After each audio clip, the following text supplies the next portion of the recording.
Indra. Saya berasal dari SMA Negeri 1 Kota Palopo. Jadi saya dari kelas 10 toh. Umur saya 14 tahun dan materi yang ingin saya bahas itu tentang materi kimia, yaitu kimia hijau dan nanoteknologi. Tahukah kalian, dari limbah industri hingga tantangan energi global, solusi besar seringkali datang dari hal-hal yang lebih kecil. Kimia hijau dan nanoteknologi adalah bukti bahwa keberlanjutan dan inovasi bisa berjalan beriringan. Ayo teman-teman, kita sama-sama telusuri tentang materi kimia hijau dan materi nanoteknologi. Berikut adalah presentasi yang akan saya jelaskan. Jadi pembahasan yang pertama yang akan saya bahas itu tentang apa itu kimia hijau dan apa definisinya. Berikut ini definisi dan tujuannya. Jadi definisi kimia hijau itu adalah cabang ilmu kimia yang berfokus pada desain, produk, dan proses kimia yang meminimalkan dampak negatif terhadap lingkungan dan kesehatan manusia.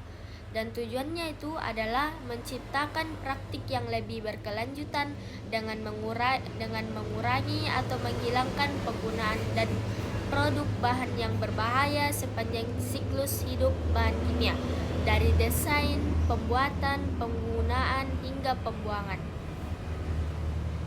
Jadi pembahasan yang kedua yang saya ingin bahas itu tentang prinsip-prinsip kimia hijau. Jadi prinsip kimia hijau itu mempunyai 12 prinsip. Yang pertama, pencegahan limbah. Yang kedua, desain sintesis yang lebih aman. Yang ketiga, sintesis kimia yang efisien atom. Yang keempat, desain bahan kimia yang lebih aman. Yang kelima, penggunaan pelarut dan kondisi reaksi yang lebih aman. Yang keenam, efisiensi energi. Yang ketujuh, penggunaan bahan baku yang terbarukan. Yang kedelapan, pengurangan derivatif. Yang kesembilan, katalis. Yang kesepuluh, desain untuk dekomposisi. Dan yang ke-11, pemantauan dalam proses waktu nyata.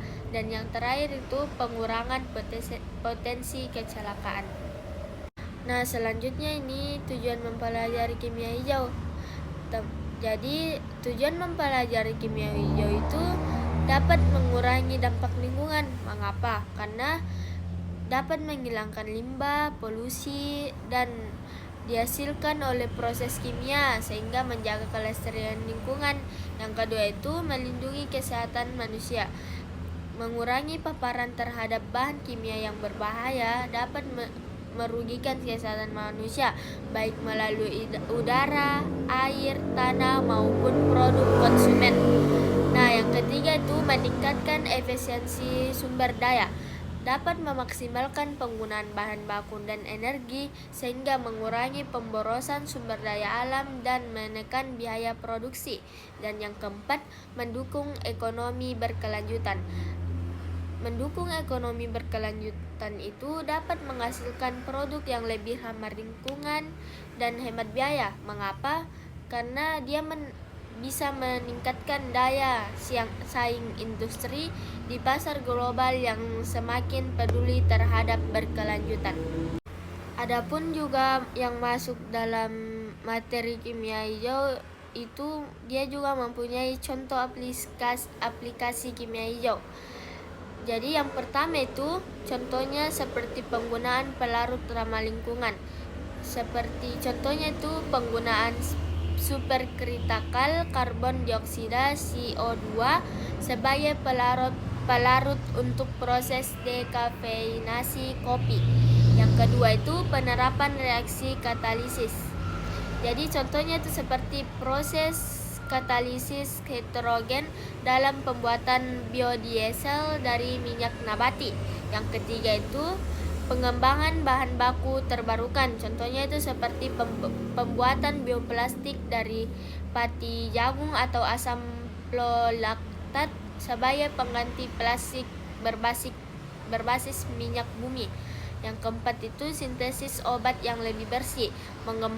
Contohnya itu seperti produksi ibuprofen dengan proses sintesis efisien yang mengurangi limbah hingga hampir nol. Yang terakhir itu energi bersih dan terbarukan. Contohnya itu penggunaan sel bahan bakar hidrogen untuk menghasilkan energi dengan hanya menghasilkan air sebagai produk sampingan.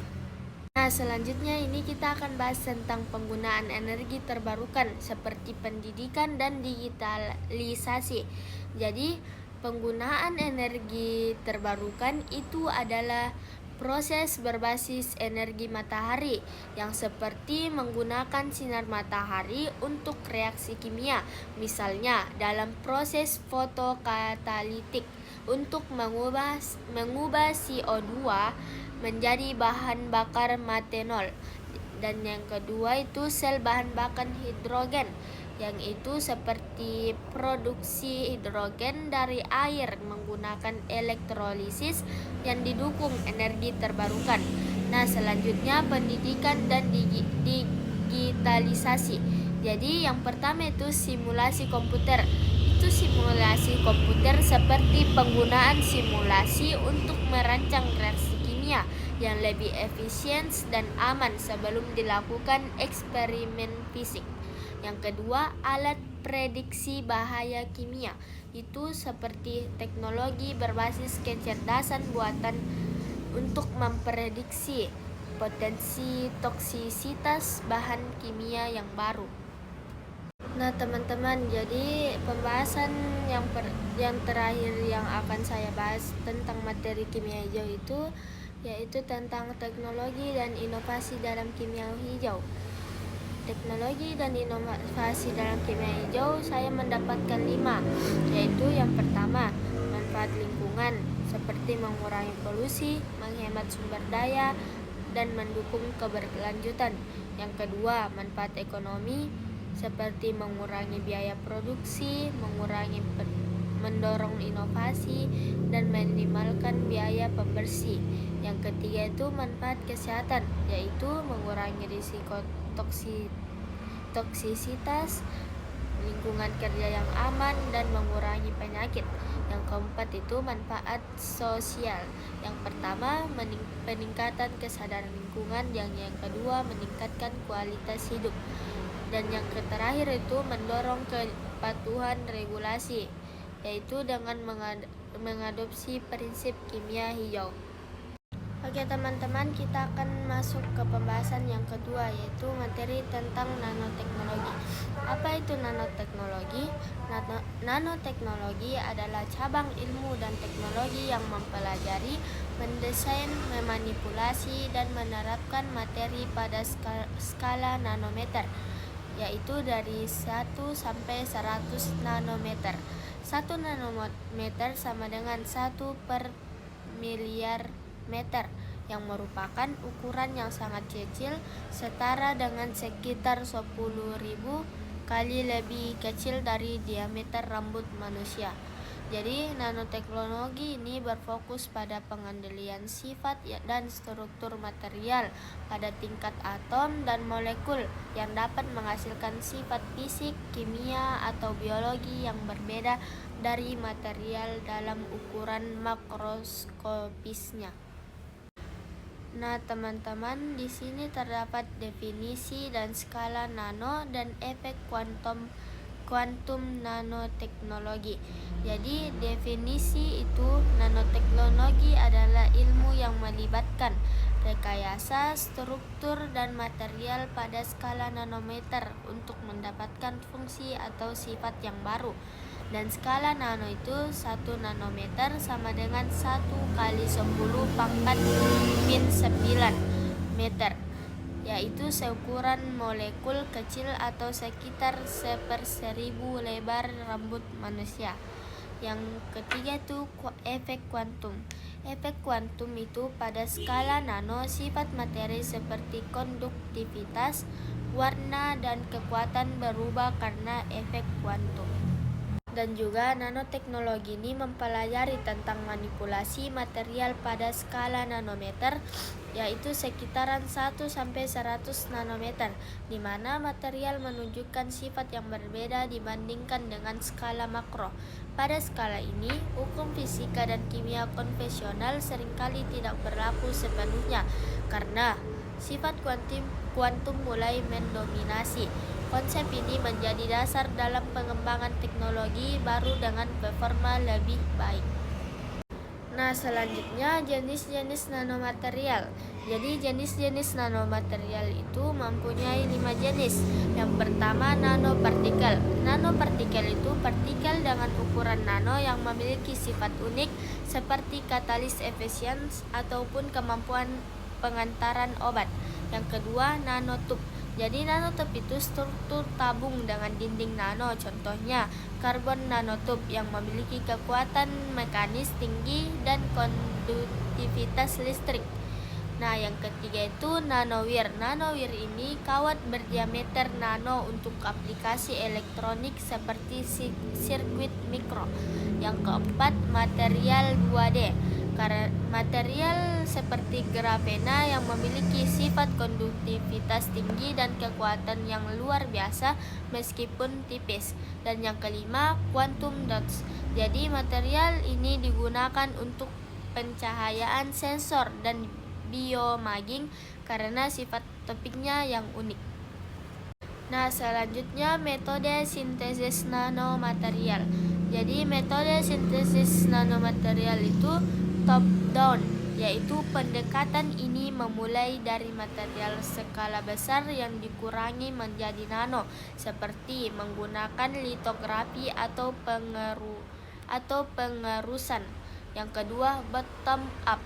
Material dibangun dari atom atau molekul, biasanya melalui proses kimia seperti self assembly atau deposisi fab kimia CFD. Nah, sifat-sifat nanomaterial ini yaitu memiliki sifat yang berbeda dibandingkan material dan dalam bentuk besar. Seperti yang pertama, optik, yaitu nanopartikel emas memantulkan warna merah atau biru, berbeda dari warna emas biasa.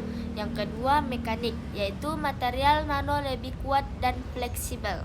Yang ketiga, listrik, yaitu konduktivitas. Listrik dapat diatur pada material nano seperti grafena atau quantum dots.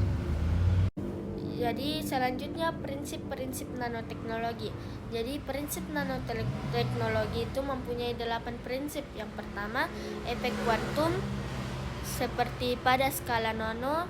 Dan yang kedua, rasio luas permukaan terhadap volume yang tinggi, yang seperti partikel nano, reaktivitas kimia, sifat mekanik, dan hal-hal yang digunakan. Yang ketiga, self atau praktikan sendiri. Yang keempat itu sifat emergen. Yang kelima, interaksi antarmuka. Yang keenam, teknik manipulasi dan fabrikasi nano. Dan yang ketujuh, efisiensi dan miniaturisasi. Dan yang kedelapan itu multidisipliner. Nah, teman-teman, ternyata nanoteknologi juga mempunyai aplikasi, yaitu kesehatan, energi, lingkungan, elektronika, dan material baru. Kesehatan itu seperti pengantaran obat, yang kalau energi itu seperti pengembangan baterai berkapasitas lebih besar.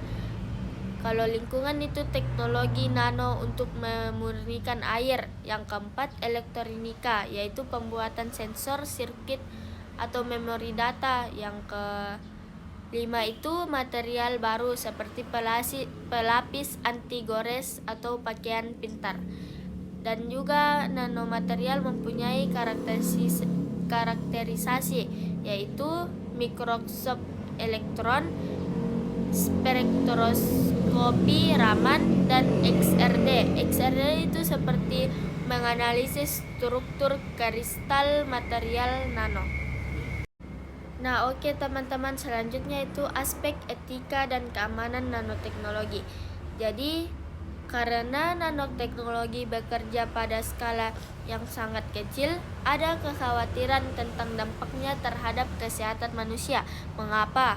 Seperti toksisitas nanopartikel, karena regulasi yang ketat diperlukan untuk memastikan keselamatan dalam produksi dan penggunaannya.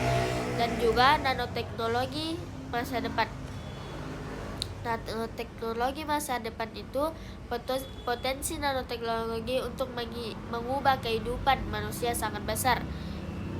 Seperti beberapa pengembangan masa depan meliputi nanorobotik seperti robot skala nano, material cerdas, material yang merespon lingkungan, dan yang ketiga integrasi dengan AL, yaitu menggabungkan nanoteknologi dengan kecerdasan buatan untuk aplikasi canggih.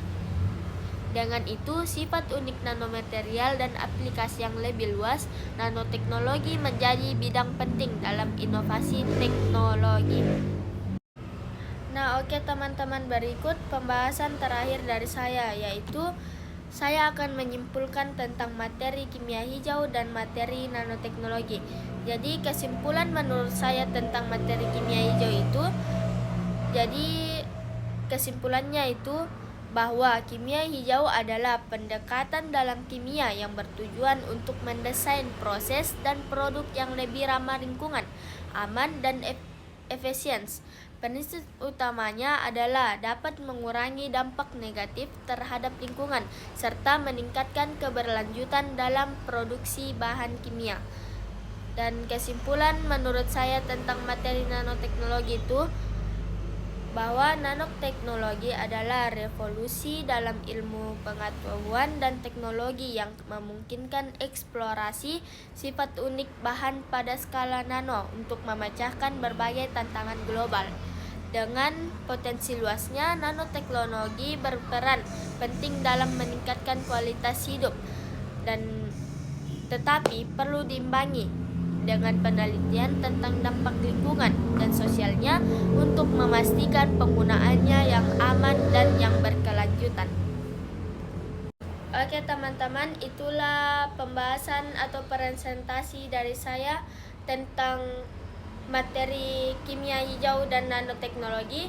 Jika ada pembahasan yang kurang lengkap dan perkataan yang saya kurang menyenangkan, mohon dimaafkan. Itulah tadi presentasi dari saya, kurang lebihnya mohon dimaafkan. Wabillahi taufik wal hidayah. Wassalamualaikum warahmatullahi wabarakatuh. Dadah teman-teman.